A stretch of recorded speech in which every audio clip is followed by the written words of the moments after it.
यूं जिंदगी की राह में टकरा गया कोई, यूं जिंदगी। अस्सलामुअलैकुम। आज का प्रोग्राम हमारा बड़ा डिफरेंट होने जा रहा है, मुनफरिद होने जा रहा है। आज हम एक ऐसी शख्सियत के बारे में बात करेंगे जिसकी पहचान पाकिस्तान की पहचान बन के उभरी। एक ऐसी शख्सियत जिसकी पहचान दुनिया में क्लासिकल मौसीकी की पहचान बन के उभरी। ऐसी शख्सियत जिसने दुनिया भर में एक ऐसा नाम कमाया जिसके बारे में शायद कोई मिसाल नहीं दिखाई देती। जी हाँ, वो शख्सियत है पाकिस्तान का एक अजीम फनकार, पाकिस्तान का एक ऐसा नाम जिसने पाकिस्तान की तमाम तर म्यूजिक इंडस्ट्री को चार चांद लगा दिए कहा जाए तो गलत ना होगा। एक ऐसा नाम जिसको हिंदुस्तान की पूरी इंडस्ट्री पूरी उम्र तरसती रही कि काश वो नाम हिंदुस्तान में पैदा होता। वो नाम पाकिस्तान का नाम जिसने पाकिस्तान को हर जगह एक अलग पहचान दिखाई। हिंदुस्तान हो या दुनिया भर की बात की जाए, आलमी दुनिया में भी जिस तरीके से उन्होंने शोहरत कमाई, जो राग उन्होंने गाए, जो सुर उन्होंने लगाए, वो हर तरह से एक नायाब मौजज़ा है। पाकिस्तान का ये नाम मेहदी हसन खान है। मेहदी हसन खान साहब ने कुछ ही अरसे में जिस तरीके से गायकी के मैदान में एक तलातुम बर्पा कर दिया, और जिस तरीके से ये देखा गया कि मेहदी हसन खान साहब ने अपनी मुनफरिद अंदाज से, अपनी गायकी से पूरी दुनिया को इस बात के लिए तैयार कर दिया कि पाकिस्तानी मौसीकी अब कभी जवाल का शिकार नहीं हो सकती। पाकिस्तानी मौसीकी, मशरकी मौसीकी, हिंदुस्तान की इंडस्ट्री या दुनिया भर में जब भी एक भी हिंदुस्तानी, पाकिस्तानी या कोई भी शख्स मौसीकी का पसंद करने वाला शख्स बाकी रहेगा, तब तक ये बात कही जाएगी कि मेहदी हसन खान साहब का नाम बाकी रहेगा। एक ऐसी कंट्रीब्यूशन जिसके बारे में दुनिया आज भी परेशान है कि आखिर इस अंदाज में, इस मासूमाना अंदाज में, इस खूबसूरत लहजे में कोई कैसे इतने सारे राग बिखेर सकता है, और ऐसे राग जिनको लगाना शायद उन्हीं का कमाल है, उन्हीं की मुनफरिद अदा है, और उन्हीं की अदा थी जिसकी वजह से आज हम ये सारे मामलात देख रहे हैं। आज हमारे साथ उन्हीं के एक जानशीन मौजूद हैं, और ये जानशीन कोई और नहीं, उन्हीं के एक ऐसे कहा जाए कि एक ऐसे डेडिकेटेड फॉलोअर हैं। उनसे खुद उन्होंने तालीम भी हासिल की, उनसे सीखा भी, और वो उन चंद खुश नसीब लोगों में शुमार होते हैं जिन्होंने इस तरीके से मेहदी हसन खान साहब के साथ गायकी की, मौसीकी की, और तालीम हासिल भी उन्हीं से की, और कई बार उनके गीतों के साथ अपनी आवाज़ भी मिलाई। और ये आवाज़ मैं आज आपको सुनाने जा रहा हूँ।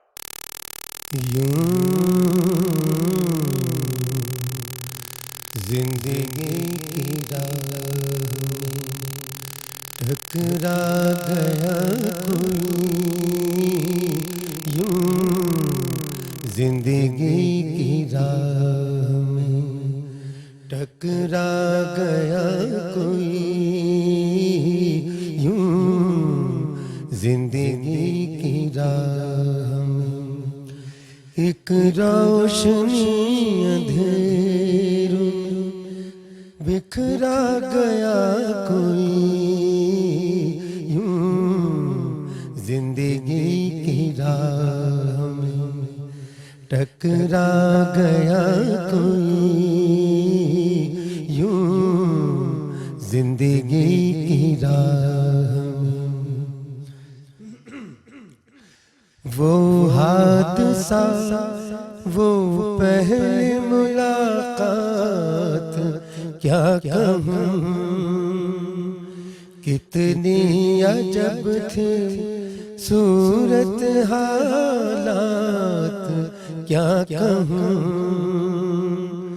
वो कहर, वो गज़ब, वो जफ़ा मुझको याद है,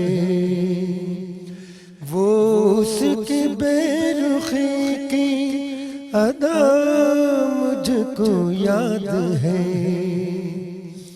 मिटता नहीं है ज़हन पे यूं छा गया कोई, यूं जिंदगी की राह में टकरा गया कोई, यूं जिंदगी की राह में। मैं भरपूर तालियों में वेलकम करता हूं जमाल अकबर साहब को, जो पाकिस्तानी म्यूजिकल इंडस्ट्री का एक ऐसा नायाब नगीना है जो आज भी मेहदी हसन खान साहब को अपनी आवाज में जिंदा किए हुए हैं। मेहदी हसन खान साहब के गीतों को आखिर किसी की आवाज की जरूरत नहीं, लेकिन जो अंदाज इनका है उनको सुन के हमेशा मेहदी हसन खान साहब के हमें याद आ जाती है। मैं वेलकम करता हूं जमाल अकबर साहब को।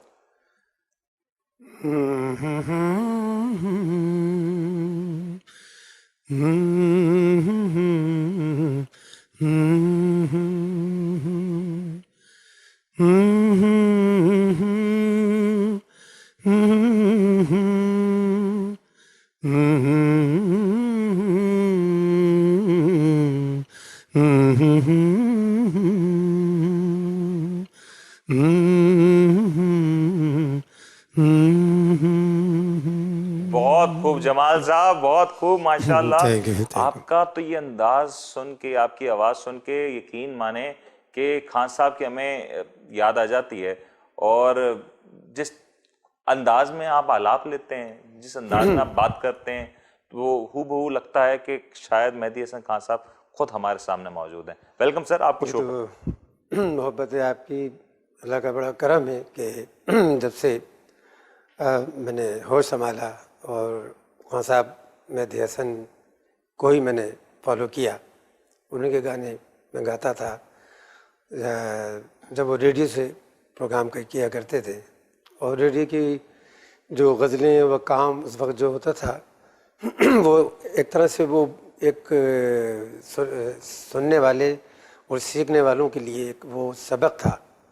अगर वो कोई उनकी गज़ल वहाँ से बजती थी रेडियो से, वो अगर पूरी तरह कोई आर्टिस्ट अगर गा ली तो समझे कि वो उनका वो गायकी एक रियाजत है। वो रियाजत की जगह उसको समझा जाता था। और वाकई जो हम जिस तरह वो पलटे हम करते हैं, रियाज करते हैं, तो उनके गज़लों में ऐसी ऐसी ताने और जगहें होती हैं कि अगर उसको हम पूरा कर लें और वाकई उसमें मेहनत करके, तो वो एक रियाजत की वो शक्ल बन जाती है। तो वो मैंने उनकी गज़लें गाई निजी महफिलों में भी और वैसे भी स्टेज पे भी। तो मुझे बड़ा उसमें मुझे उसकी बड़ी मतलब मुझे रास्ता मिला गाने का और सीखने का। आपकी तो खूब जर्नी रही जमाल साहब, माशाल्लाह। आपने तो छोटी सी उम्र से जो शुरू किया एक सफ़र, वो बहुत जल्दी उन खुश नसीब लोगों में शामिल हो गए जो खुद मेहदी हसन खान साहब की तरबियत में पले, जिन्होंने खुद मेहदी हसन खान साहब की तरबियत में परवरिश पाई और वो एक परवान चढ़ते हुए नजर आए। तो आपने तो उनके साथ कई गीतों में उनके साथ का एक साथ मिलाया, सुर से सुर मिलाया। क्या कभी 14 साल की उम्र में जब पहली दफ़ा जब स्टेज पे चढ़े, और ये तस्वीर में मैं दिखाता चलूँ, ये तस्वीर बड़ी इंटरेस्टिंग तस्वीर है, हमारे व्यूअर्स को भी दिखा दें कि जो तस्वीर है बड़ी इंटरेस्टिंग है। 14 साल की महज उम्र है और आप उस वक्त जब खान साहब का गीत दोहरा रहे थे स्टेज पे, कभी उस वक्त ये ख्याल आया, गुमान हुआ कि खान साहब के तरह आप भी उनका अंदाज लेके एक अपना नाम बना सकेंगे? बिल्कुल मेरे जहन में था, दिल में था कि इस तरह अल्लाह ताला कभी मौका देगा कि ज़ाहिर अपना नाम भी मुझे करना था। लेकिन खान साहब की गायकी कुछ ऐसी थी कि वो हर किसी के दिल में उतरी हुई थी और उन्होंने एक अपना अंदाज़ और नाम और जो काम उन्होंने लोगों में फैलाया, तो उसके बाद तो फिर कोई दूसरा था ही नहीं। अल्लाह ताला ने उनको वो सुर, वो फ़न उनको दिया था कि वो जितने पहले के गाने वाले माशाल्लाह बहुत अच्छे, सभी ने बहुत अच्छा गाया, बड़े बड़े नाम हैं जिसमें इंडिया में भी पाकिस्तान में भी। लेकिन वो अल्लाह ताला ने उनको एक ऐसा सुर दिया था कि वो उसको बस सुनकर लोग सब कुछ भूल जाते थे।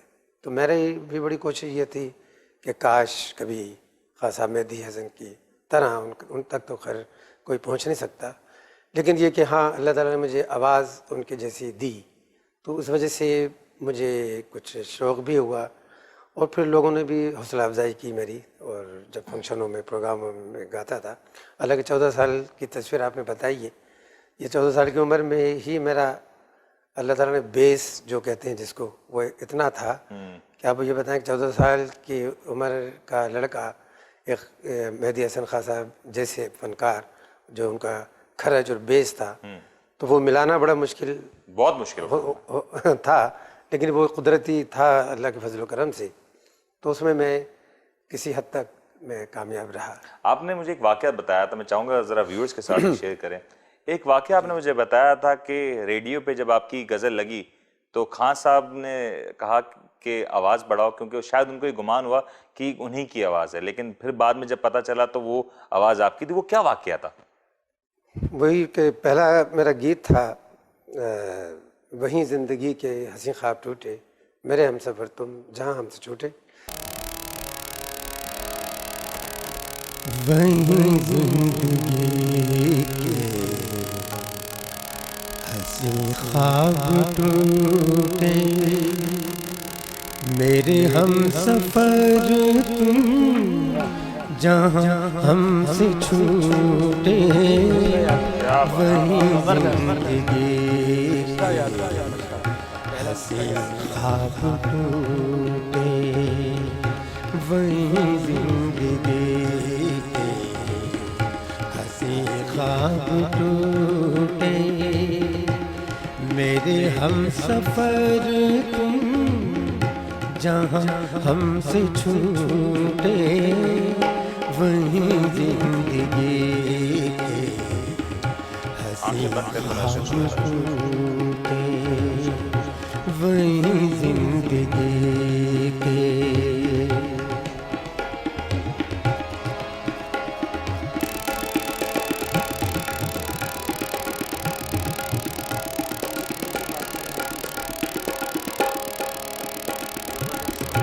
सितारों ने देखा, बहारों ने देखा, कभी हम मिले थे, नजारों ने देखा, सितारों ने देखा, बहारों ने देखा, कभी हम मिले थे, नजारों ने देखा, खबर क्या थी हमको ये वादे झूठे, वहीं जिंदगी के हंसी ख्वाब टूटे, वहीं जिंदगी के।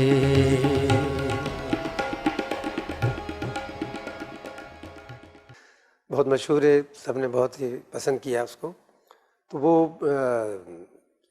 सुबह शाम वो बजता था पीटीवी से, दिन में मेरे ख्याल से वो 3-4 बार बजा करता था। तो सुबह कोई 12 बजे 11 बजे नशरियात में वो गाना बज रहा था, तो खान साहब ऊपर सो रहे थे अपने घर में, तो नीचे टीवी पे गाना लगा हुआ था। तो ये बच्चे सारे उस वक्त सारे छोटे ही थे। आरिफ मेहंदी, अल्लाह उसको जन्नत नसीब करे, अब इंतकाल हुआ उनके साहबजादे का आरिफ का, वो आसिफ मेहंदी और सब लोग, तो ये बड़े शौक़ से गाना सुना करते थे। तो वो वॉल्यूम भी उन्होंने बढ़ा दिया काफ़ी। तो खान साहब ऊपर सो रहे थे, नीचे उनकी आँख खुल गई, वो नीचे आए और आके खैर वो थोड़ा सा नाराज़ हुए कि इतने ज़ोर से तुमने आवाज़ खोली हुई है, मैं सो रहा था, मेरी नींद ख़राब हो गई, बंद करो उसको, मतलब कम करो। वापस गए, उसी बस सेकंड में ही वो फिर वापस आए। तो उनके जहन उन्होंने पूछा अपने साहबजादे से करने कि ये कौन सी रिकॉर्डिंग है, ये कब रिकॉर्ड किया था? तो उनके साहबजादे ने बोला, उन्होंने कहा नहीं अब्बा जी ये आपकी रिकॉर्डिंग नहीं है। वो खुद भी नहीं पहचान सके। हाँ, खुद भी नहीं पहचान सके। उन्होंने बड़ा उनको मुगालता हुआ, ये तो मेरा लफ्ज़ उनको ज़ाहिर है जहन में नहीं आ रहे थे, क्योंकि बोल तो समझ में आते हैं कि ये मैंने नहीं गाया, लेकिन आवाज़ तो वही है। उन्होंने फिर बताया कि नहीं, गीत आपका अपना था? मतलब वो मेरा जी मेरा वो गीत वो नहीं था जो मेहदी हसन खान साहब नहीं, वो तो मेरा ओरिजिनल। और इसके बावजूद अगर खान साहब को ये मुगालता हुआ कि वो आवाज़ शायद उन्हीं की, और खुद परेशान की शायद उन्होंने रिकॉर्डिंग की होती, तो बड़ी बात है, अल्लाह का बड़ा करम की बहुत बड़ी बात हुई। तो जब उन्होंने कहा कि नहीं ये आपका नहीं है अब्बा जी, ये तो जमाल अकबर आर्टिस्ट सिंगर यहाँ कराची के, उनका है। तो कहना है कि अच्छा, कहना इसको लेके आओ मेरे पास, बुलाओ मुझसे मिलाओ। खैर मुझे फिर वो जब उन्होंने बुलाया मैं गया, तो उन्होंने बड़ी तारीफ़ की, बड़ी हौसला अफजाई की कि इस उम्र में तुम्हारी जो आवाज़ है बड़ी पुख्ता है, खरज है वो भी बड़ी अच्छी मतलब है, बेस बड़ा अच्छा बोलता है तुम्हारा, नथना बड़ा अच्छा बोलता है। ये उन्होंने उस दौर में ये टेक्निकल बातें उस वक्त सिर्फ समझता भी नहीं था। सीखा था वैसे आपने इससे पहले गाना, नहीं, उससे पहले सीखा नहीं था मैंने। और उसके बावजूद जो एक हाँ, अंदाज था, बस वो अल्लाह का बस वो एक तोहफ़ा था, मुझे मिला था। लेकिन ये था कि मैं खान साहब को ज़रूर फॉलो करता था, मेहदी हसन खान साहब को, तो वो अंदाज़ को मैं मैच किया करता था। उससे फिर वो एक ऐसी बात बनी, तो दिल में कुछ उतर गई वो कुदरती अल्लाह ताला ने मुझे कुछ बेस भी दिया था उनकी तरह का। तो वो फिर उन्होंने कहा कि नहीं सीखो। और तो मैंने कहा मैं किससे सीखूं, मैं तो आप ही को गाता हूँ, आप ही को फॉलो करता हूँ। तो छोटा मुँह बड़ी बात, अगर आप मुझे अपने शागिर्द में ले लें क्या तो बात। मेरे लिए बड़ी बात होगी। ये क्या उम्र थी उस वक्त आपकी? उस वक्त मेरी उम्र थी 16 साल की। 16 साल की छोटी सी उम्र में आप मेहदी हसन खान साहब तक पहुंच गए और खान साहब को मुतासिर कर दिया। असल बात तो ये, क्योंकि अगर मेहदी हसन खान साहब की बात की जाए तो उनकी गायकी सुन के शायद हर कोई इस बात का गुमान करता है कि मैं उनकी तरह एक लाइन तो गा सकूं, एक लाइन तो छोड़, एक लफ्ज तो अदा कर सकूं, लेकिन ये मुमकिन नहीं है। खान साहब की जो अदा थी वो तो उनकी अदा है, वो उस अदा को उसके पास तक जाना बड़ी बात है। बड़े बड़े गुलकार, बड़े बड़े उनके चाहने वाले उनके आसपास तक नहीं पहुंच पाते। वो जिस तरीके से राग गाते, जिस तरीके से जो अंदाज लेते, इतने मुश्किल सुरों को लगाते और बड़ी बारीकी के साथ, वो तो उन्हीं का कमाल है और तो किसी का हो नहीं सकता क्या था। बात। और आपने जमाल साहब इतनी 16 साल की उम्र, और वो एज होती है कि जब लोग सोचते हैं कि आवाज तब्दील हो रही होती, खासतौर पर लड़कों में वो आवाज तब्दील हो रही होती, आवाज में भारीपन आ रहा ऐसा ही होता। हुआ। जब मैं वो जिस वक्त मैंने ये गाना शुरू किया, तो जब मैंने वो रियाजत शुरू की उसके बाद बिल्कुल आवाज़ मेरी इतनी भोंडी बड़ी ख़राब हो गई थी रियाज कर करके, तो मैं तो बड़ा परेशान हुआ, बड़ा बल्कि रोया मैं कि मेरी तो आवाज़ ख़राब हो गई। तो कुछ लोगों ने कहा, ये काफ़ी अर्से तक रही, कुछ लोगों ने कहा कि शायद तुम्हें अल्लाह ना करे किसी ने सिंदूर खिला दिया है गला ख़राब करने के लिए, क्योंकि ज़ाहिर वो लोग पसंद किया करते थे। कुछ ऐसे होते हैं कि जो जलेसी भी होती है इस फील्ड में काफ़ी, लेकिन ये कि अल्लाह जिसको रखता है उसको कौन मतलब बिगाड़ सकता है। तो खैर वो कोई मेरे ख्याल से कोई 4-5 महीने तक मैं गा ही नहीं सका, और मैं रोता था कि अभी ये। और वो वक्त था जब आप मेहदी हसन खान साहब के साथ थे? जी जी, उसके जब रियासत मेरी शुरू की सही मानों में, तो मैंने कहा मेरा तो अब गाना मुश्किल है। तो खैर वो बड़ा सब्र किया, लोगों से पूछा, और उन्होंने कहा कि नहीं नहीं ये उम्र में होता है, तो थोड़ा टाइम के बाद ये तुम्हारा गला खुलेगा। तो मुझे तो यकीन नहीं था, लेकिन ये कि फिर इंतज़ार तो करना था। लेकिन वो अल्लाह का करना हुआ कि वो गला खुलता गया। तो मैंने कहा ये तो जिसको मुझे नहीं, मुझे जान में जान आ गई, ज़िंदगी मिल गई मुझे। तो वो फिर जो खुला है गला, तो अल्हम्दुलिल्लाह बिल्कुल ये फिर वही ज़िंदगी के हंसी ख्वाब टूटे जो मैंने पहला गाना गाया है, तो वो बिल्कुल बस वो एक आवाज़ और वो सारी चीज़ें मेरे ऐसा लग रहा है जैसे वापस अंदर रच गई, आपके रच बस गया वापस से। यहाँ एक ब्रेक का वक्त हो रहा है, लेकिन ब्रेक पे जाने से पहले अगर जमाल साहब आपसे अगर मैं एक छोटी सी रिक्वेस्ट करूँ ज़ाती तौर पर, जी। अगर वो 2 लाने सब गुनगुना दें, गुलों में रंग भरे, तो हमारे शो में बड़े सारे रंग बिखर जाएंगे। गुलों में रंग भरे जमाल अकबर साहब की आवाज़ में हम ज़रा सुनते हैं, क्योंकि इनकी आवाज़ में मैं तो कुछ व्यूअर से कहूँगा कि जब ये गाएं ना तो पहले एक लम्हा अपनी आंखें बंद करें, क्योंकि शायद आपको गुमान ज़रूर हो कि मेहदी हसन खान साहब हमारे साथ मौजूद हैं।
जिंदगी की राह